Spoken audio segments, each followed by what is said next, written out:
Hello students, welcome to mister classes. Myself teacher Mishra. आज का हमारा टॉपिक है इंटरनेशनल ट्रेड। पिछले वीडियोस में हम जो है कम्युनिकेशन के बारे में पढ़ चुके हैं। कम्युनिकेशन क्या है, उसके बाद जो है मास कम्युनिकेशन, पर्सनल कम्युनिकेशन वगैरह। मास कम्युनिकेशन के अंतर्गत और क्या क्या उसके ऑब्जेक्टिव्स हैं जिससे मास कम्युनिकेशन वगैरह किया जा सकता है। इन सारी चीज़ों के हमने बारे में हम पूरा कंप्लीट कर चुके हैं। तो आज जो है हमारा नेक्स्ट टॉपिक क्या है, इंटरनेशनल ट्रेड के बारे में हम पढ़ेंगे। चलिए स्टार्ट करते हैं। देखिए, सबसे पहले यहाँ क्या बताया गया, the exchange of goods and services among people, state and countries referred as trade. अगर जनरली अगर पूछा जाए कि ट्रेड क्या है तो आप क्या देते हैं? ट्रेड मतलब क्या होता है? जैसे हम जनरली अगर कहा जाए तो आपका यही जवाब रहेगा कि जैसे एक दूसरे मतलब हम किसी से कुछ सामान दे रहे हैं, उसके खरीद रहे हैं, या वो हमसे कुछ ले रहा है, उसके बाद फिर एक दूसरे से मतलब सामानों का एक्सचेंज करना, मटेरियल्स का एक्सचेंज करना, ये आपका ट्रेड कहलाता है। तो उस प्रकार से अगर हम इसे डेफिनेशन के रूप में देखें तो क्या कहा गया, देखिए, exchange of goods and service मतलब गुड्स और सर्विसेज को एक्सचेंज करने की प्रक्रिया किसके बीच में? पीपल्स के बीच में, यानी लोगों के बीच में, या फिर स्टेट के बीच में, एक स्टेट से दूसरे स्टेट के बीच में, या फिर जो है कंट्रीज के बीच में, स्टेट कंट्री, कंट्री स्टेट के बीच में, कंट्री कंट्री के बीच में। ये जो इस प्रकार के गुड्स और सर्विसेज के एक्सचेंजेस होते हैं वो क्या कहलाते हैं? ट्रेड कहलाते हैं। ठीक है, लेकिन जब ऐसे trade take place between two countries और more than two countries, it is known as international trade. जब इस प्रकार के जो ट्रेड हैं वो दो या दो से अधिक कंट्रियों के बीच में होते हैं तो इस प्रकार का ट्रेड क्या कहलाता है? आपका इंटरनेशनल ट्रेड कहलाता है। अब ट्रेड जो है आपका, उसे करने के लिए आपको कुछ जगहों की जरूरत होती है। जैसे आप ट्रेड कहाँ करते हैं? व्यवसाय कहाँ होता है? मार्केट में होता है। मार्केट, अब ये मार्केट जो है ये ज़रूरी नहीं होता कि वो विजिबल और जो है फिजिकल ही हो। जैसे आप मार्केट में देखते हैं, कहीं संडे मार्केट लग रहा है, कहीं फ्राइडे मार्केट लगता है, आप वहाँ जाते हैं, सामान खरीदते हैं, या दुकान जहाँ है वहाँ जाएंगे, सामान खरीदेंगे और अपना मार्केटिंग करेंगे। लेकिन इन सब के अलावा मार्केट जो है वो इनविजिबल भी हो सकता है। कैसे? आज भाई टेक्नोलॉजी इतनी बढ़ चुकी है, टेक्नोलॉजी के थ्रू आप जो है इंटरनेट मार्केटिंग कर रहे हैं। जैसे आप फ्लिपकार्ट से सामान खरीदते हैं, अमेजोन से ले रहे हैं, ऑनलाइन शॉपिंग से और ढेर सारे वेबसाइट्स हैं, वहाँ से आप शॉपिंग कर रहे हैं। तो ये सब क्या है? ये भी आपका एक ऑफलाइन मार्केट है, यानी थ्रू इंटरनेट के द्वारा जो है आप मार्केटिंग कर रहे हैं। उसके अलावा ट्रेड करने के लिए, और अब जो मार्केटिंग हो रही है तो ट्रेड करने के लिए और किस चीज़ की ज़रूरत है? आपको रूट की ज़रूरत होती है। अब ये रूट्स कैसे हो सकते हैं? मतलब रूट यानी कि अब जैसे सामान आपने खरीदा, मान लीजिए आप फ्लिपकार्ट से कोई सामान मंगा रहे हैं या अमेजोन से कोई सामान मंगा रहे हैं, तो वो डिलीवरी आपके पास कैसे आएगी? किसी रूट से आएगी। ऐसे ही तो मतलब जादू से तो आ नहीं जाएगी। तो उसके लिए आप क्या यूज़ कर रहे हैं? आप रूट यूज़ करेंगे। कौन से?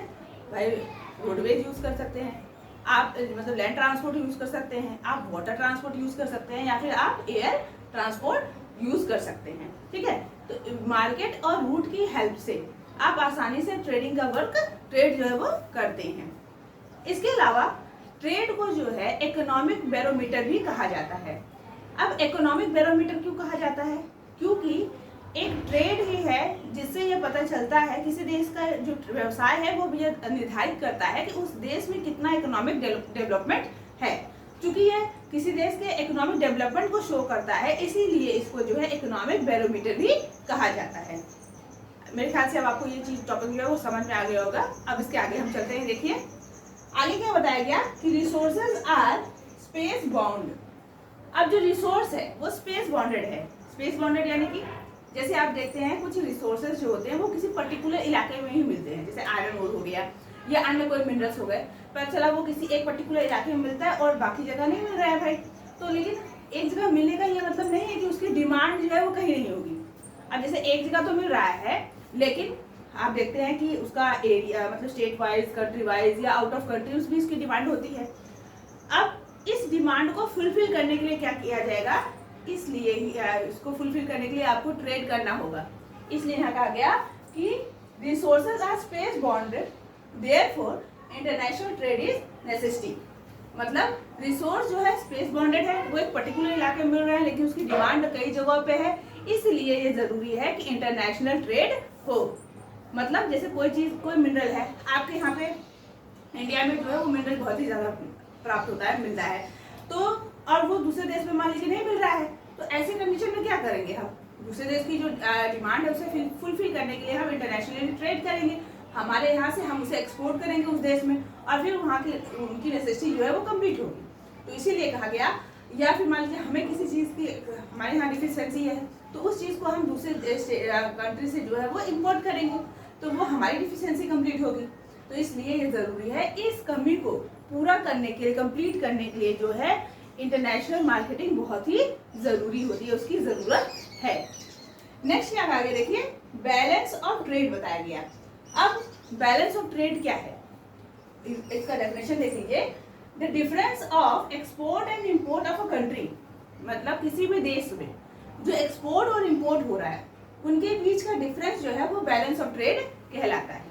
कैसे कहलाएगा, एग्जाम्पल के तौर पे हम समझते हैं।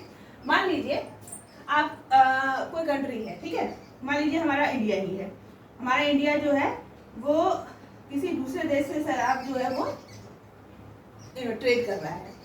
जैसे मान लीजिए हमारा इंडिया जो है वो कोई सामान एक्सपोर्ट करता है, कितना, मान लीजिए वो कर रहा है 80 करोड़ का, 80 करोड़ का वो एक्सपोर्ट का काम कर रहा है, ठीक है, 80 करोड़ वो एक्सपोर्ट कर रहा है।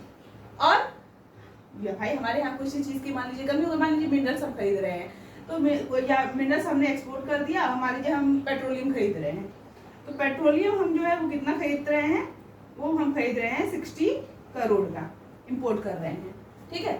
मतलब ये जो 80 करोड़ का हमने एक्सपोर्ट किया और 60 करोड़ का जो क्या किया, इंपोर्ट किया है, यही बैलेंस ऑफ ट्रेड है।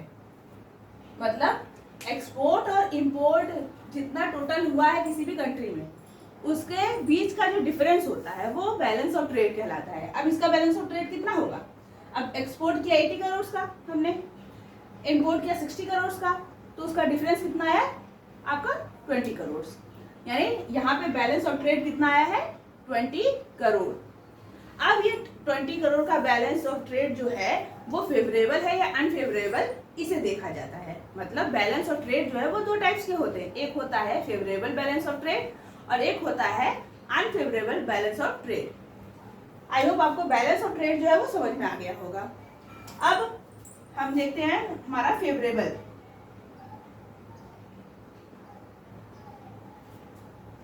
बैलेंस ऑफ ट्रेड क्या होता है। तो फेवरेबल बैलेंस ऑफ ट्रेड क्या होता है, export is greater than import. मतलब कहने का एग्जांपल के तौर पे अगर देखा जाए, जैसे मैंने यहाँ कहा ना कि हम 80 करोड़ का इंपोर्ट कर रहे हैं, एक्सपोर्ट कर रहे हैं, और इंपोर्ट कर रहे हैं 60 करोड़ का। मतलब इंपोर्ट हम ज़्यादा कर रहे हैं और एक्सपोर्ट हम ज़्यादा कर रहे हैं और इंपोर्ट जो है वो कम कर रहे हैं। तो यहाँ पे हमारा क्या हो रहा है, मुनाफा हो रहा है। मतलब जब हमें फ़ायदा ज़्यादा होता है तो वो फेवरेबल बैलेंस ऑफ ट्रेड कहलाता है। और अनफेवरेबल ट्रेड कब कहलाएगा, बैलेंस ऑफ ट्रेड कब कहलाएगा, जब हमारा जो है एक्सपोर्ट जो है वो इंपोर्ट से कम हो। मतलब हम खरीद ज़्यादा रहे हैं और बेच कम रहे हैं, हमें मुनाफा कम हो रहा है बल्कि नुकसान हो रहा है, हमारा पैसा ज़्यादा खरीदने में।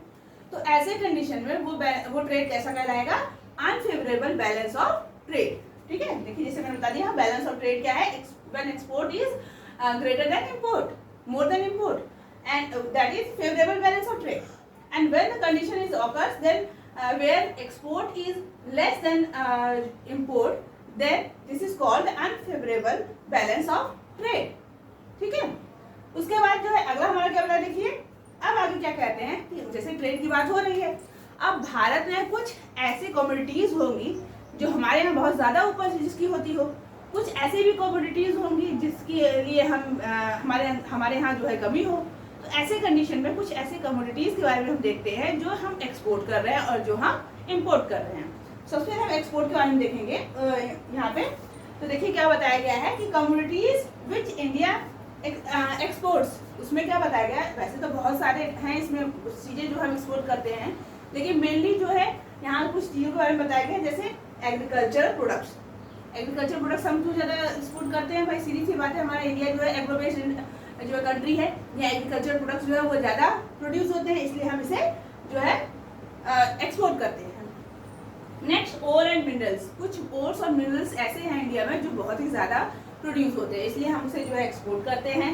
जेम्स एंड ज्वेलरीज भी हमारे यहाँ बहुत ही एंशिएंट टाइम से बहुत यूज़ होती है, लोग बनाते हैं, पहनते हैं, इसलिए इसे इसे भी एक्सपोर्ट किया जाता है। इन सबके अलावा भी बहुत सारी चीजें जो एक्सपोर्ट होती हैं। इंपोर्ट में क्या बताया गया देखिए, पेट्रोलियम एंड इट्स प्रोडक्ट, मतलब पेट्रोलियम एंड पेट्रोलियम प्रोडक्ट्स जो है उसकी हमारे यहाँ बहुत ही एफिशिएंसी है, इसलिए जो है हमें इसे दूसरे देशों से खरीदना पड़ता है। और पर्ल्स एंड प्रेशियस स्टोन्स भी बहुत से ऐसे हैं जो हम दूसरे देशों से इंपोर्ट करते हैं, खरीदते हैं। नेक्स्ट वन क्या बताया गया कि exchange of good and service has increased with IT India. जैसे कहा गया कि कुछ चीज हमारा देश कहीं कुछ खरीद रहा है, कुछ इंपोर्ट कर रहा है, कुछ एक्सपोर्ट कर रहा है, ऐसे स्थानों पे अगर बात की जाए तो हमारे देश जो है अगर जो है ये जो इंपोर्ट और एक्सपोर्ट का बैलेंस ऑफ ट्रेड होता है ना, वो हर अलग अलग कैटेगरी के अलग अलग डायमेंशन इसके होते हैं। मतलब किसी क्षेत्र में हम खरीद ज़्यादा हमें मुनाफा हो रहा है, किसी में हमें नुकसान होता है, तो इसी के अकॉर्डिंग जो है ये हमेशा कम या ज़्यादा होता रहता है।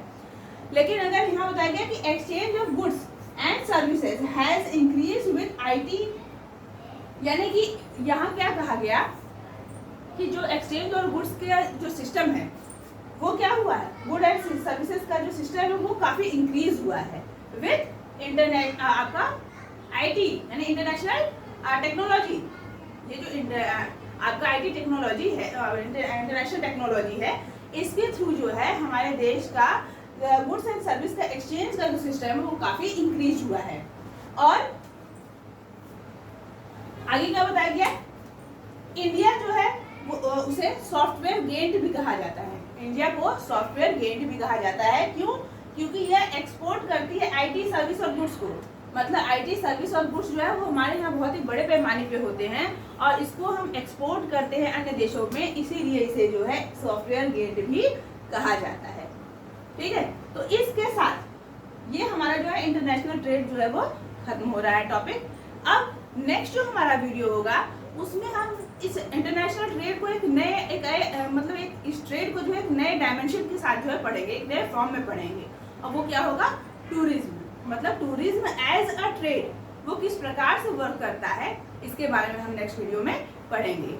अब आपको अगर मेरा वीडियो पसंद आया हो तो इसे लाइक और सब्सक्राइब जरूर कीजिएगा और बेल आइकन को दबाना बिल्कुल ना भूलें, ताकि हमारा लेटेस्ट अपडेट जो है आपको मिलता रहे, और इसे अपने फ्रेंड्स के साथ शेयर जरूर करें। Thank you.